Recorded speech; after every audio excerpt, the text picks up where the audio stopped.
When Phanteks asked me if I wanted to review the Enthoo Primo, I was like, yeah, sure, send it on over. It's a hell of a lot bigger in person.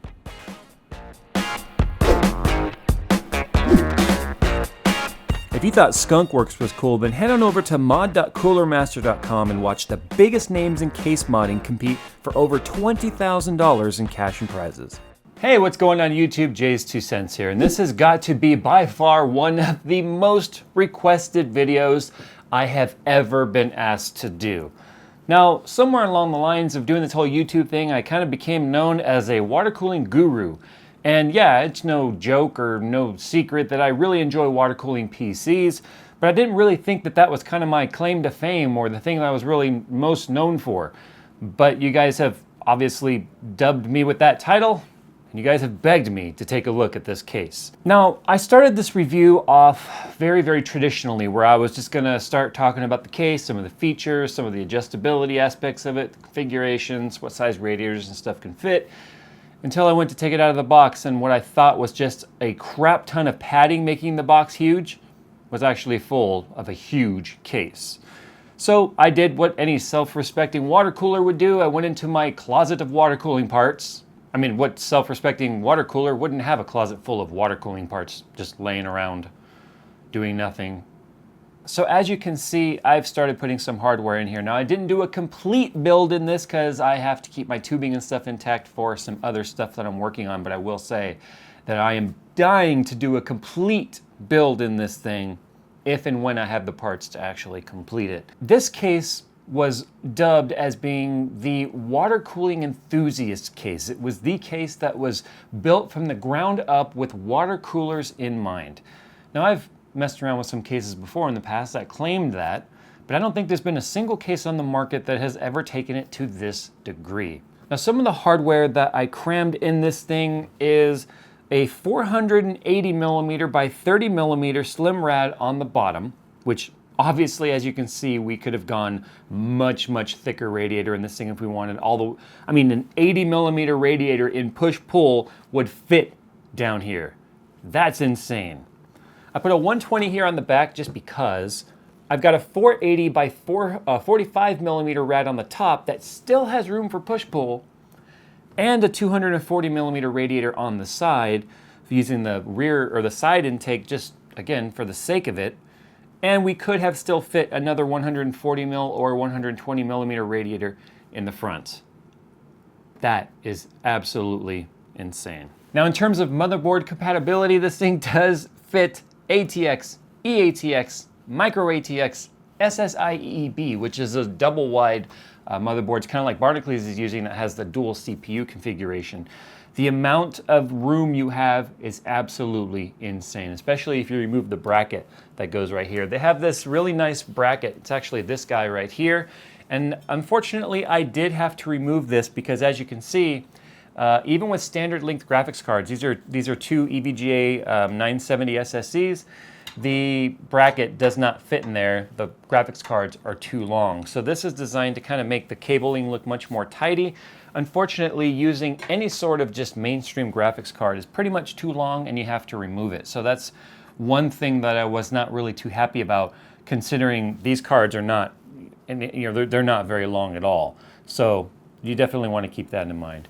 On the back here, we actually have a mount here for two 80 millimeter fans if we wanted, or they actually have compatibility here for mounting reservoir brackets. So you have a well thought out place to mount your reservoir, which is quite honestly one of the most frustrating things about trying to build in a case that's not designed for water cooling, is where to mount things.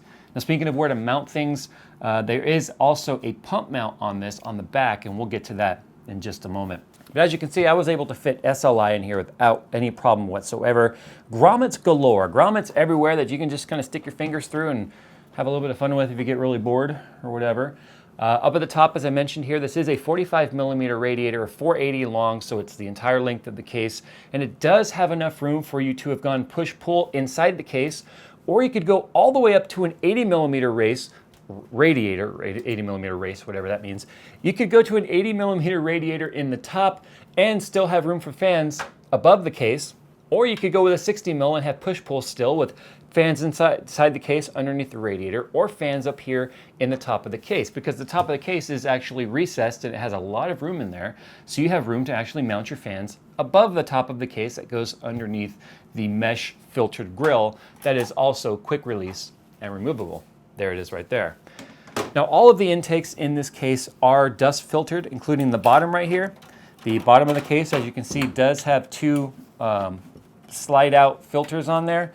And so that's going to keep things nice and tidy for your system. It's also going to keep you dust free, and they're actually pretty free flowing. They don't really seem to hurt the airflow too much whatsoever. You do have 1, 2, 3, 4, 5 5¼ bays. They are all toolless. Probably one of the easiest toolless systems I have ever used, and one of the most high quality as well. They don't feel cheap or like they're going to break like a lot of other cases do that I've dealt with in the past. And we have here on the side a nice metal Phanteks emblem here, which you could also put your own emblem there if you wanted to do something custom. Now, speaking of something custom, if you don't put a giant rad right here, you can fit on the bottom here a 480, a 360, a 240, a 120, or you can go up to a dual 140 radiator down here. And up at the top, you could also go with a triple 140 radiator at the top. But if you don't go with a super thick radiator here, you actually have a canvas right here, as you can see, this open area, where you could put a graphic there, you could make like a custom acrylic plate or something with like a logo or a design if you were doing a case mod or a LAN party or something. So I like this big space right here. This almost is like a blank canvas to do something custom with. Moving around to the front of the case, you can see we do again have a hinged front door that hinges from right to left. Again, that's unfortunate. I do wish you could switch the side, but unfortunately you can't do that. And then your front dual 140s up here in the front are, help if I push to the right spot, they are again filtered, and they're easy to access to clean. And then you can see they include two 140 fans for the front, and they are actually pretty quiet. I hooked these up to the test bench just to see how loud they were, and they're not that loud at all. Moving around to the back of the case, you can see that we've got a lot of well thought out cable management here. Now, I didn't install a power supply in this thing, just honestly it came down to being lazy once I realized I wasn't going to be able to do a complete build in here anyway. So I went ahead and put my cable extensions in here so you can kind of get an idea of how cable management would work in this thing. Over here on the side, you can see I do have the dual 120 or the 240 millimeter radiator bracket installed, and I had to remove the hard drive cages to do that. I just kind of wanted to see what it was like with that mounted in there, because the back panel actually has a grill cut out on the side so that you could remove a plug on that and you could get side airflow bringing air into the case or exhausting it depending on how you install it. But the hard drive cages are toolless and removable. You can fit 1, 2, 3, 4, 5, 6, 3.5 millimeters, or you could fit also on these SSDs if you wanted. They have the SSD hole mounts pre-drilled, so you could fit as well just as many SSDs on there. Inside the back of the case here, next to the 5 1/4, you do have a quick toolless SSD cage, and it holds 2 SSDs per cage here. So you can have 4 SSDs mounted right here, or you could relocate one for some reason if you needed to all the way over here if that was more, you know, your thing, I guess, whatever tickles your fancy. But you can move it over there if you wanted. There is lots and lots of cable management thought out in here. You've got these Velcro straps that come, you know, with everything already tidied together. There's 1, 2, 3, 4, 5, 6, 7, 8, 9 of them pre-installed. Phanteks is all about giving you cable management built in, and my God, do they do a good job of it. What I do like to see in this, and this is amazing, I'm always asked from people, Jay, how do you control the fans? How do you control your fans? Well, check this out. They actually include a PWM fan splitter.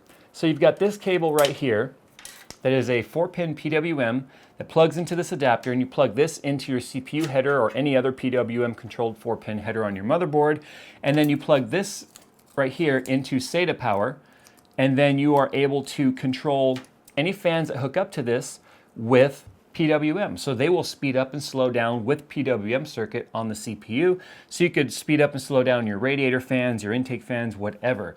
And in fact, you can add even more of these if you want to buy them optionally from Phanteks. Now they also have fan splitters on them. So you can see right here, I've got 1, 2, 3, 4, 5, 6 fan headers on this. And you can split all of these except for fan 1. Fan 1 can't be split, it has to be a single fan. But you could split these off, so you end up having 2, 4, 6, 8, 10 controlled fans if you use 3-pin splitters like this. That, again, I wish more cases included that, because then you have fan control built in with software on your motherboard. All motherboards have a PWM circuit, and you would be able to control your fans without having to have a bulky fan controller somewhere. Now the power supply does mount down here in the bottom vertically, up and down. It does have rubber standoffs on here to cut down any vibration or noise. And right behind that you do have a toolless, removable pump mount. And this is where you can mount your water cooling pump.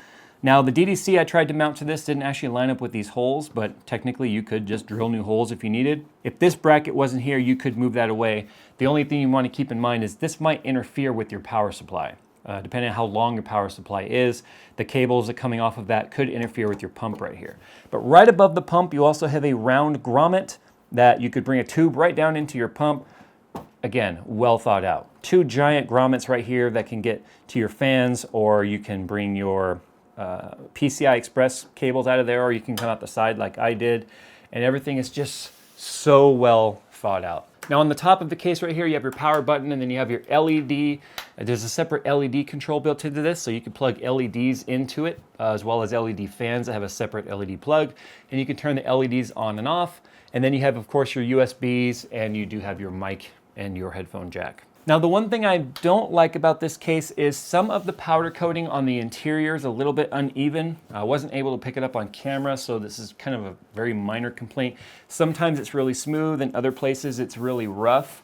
The finish seems to be a little bit less than as smooth as, say the exterior. Granted, these are plastic pieces here. Some of the corners and some of the crevices, it doesn't seem like the powder coating got in there very evenly, so you can see some bare metal through there. But it doesn't really show at all when you're looking at the case from the outside, and you got to get real up close to see that. The other complaint that I had was probably not so much Phanteks' fault, but I did try and put a 80mm radiator that I have down here in the bottom to show how thick of a rad you could go down here. The problem is it's very, very tight. At least until it loses its virginity. That was probably a little bit too far. I apologize. But because that radiator is slightly wider than standard, it wasn't able to fit down here. So you need to keep that in mind if you're going to be doing bottom-mounted radiator like I am. Going with a radiator that's extra thick, sometimes has extra width with it, and even a few extra millimeters on this will not fit. As it is, it even scratched my radiator slightly getting it in there because the width right here is barely enough. But as you can see, I did get a 480mm radiator down here. But that's really the only complaints I had, and those are extremely minor. But considering the fact that this was Phanteks' like one of their first attempts at a case, they have clearly gotten it right. I really am looking for an excuse to do a full-time build in this that I can keep together. But part of the problem is, unless you're doing like SLI and filling it with radiators and water cooling tubes and reservoirs and pumps and stuff everywhere, it's just gonna look completely empty. It's gonna look very empty, and that in itself will pose a challenge at making it look good. Like this space right here already looks extremely empty. So this is, like I said, I would put like a graphic or a plaque or something in there, something cool, just to fill up this space. But really, first world problems if there ever was one. All right, guys, well, there we go. Tell me what you think about this case. I've told you what I think about this case, and I think it is a damn good option for the hardcore water cooler, or even the person looking to get into water cooling, because it's all thought out for you and it makes it even easier to install. There you go, guys. Once again, thanks for watching.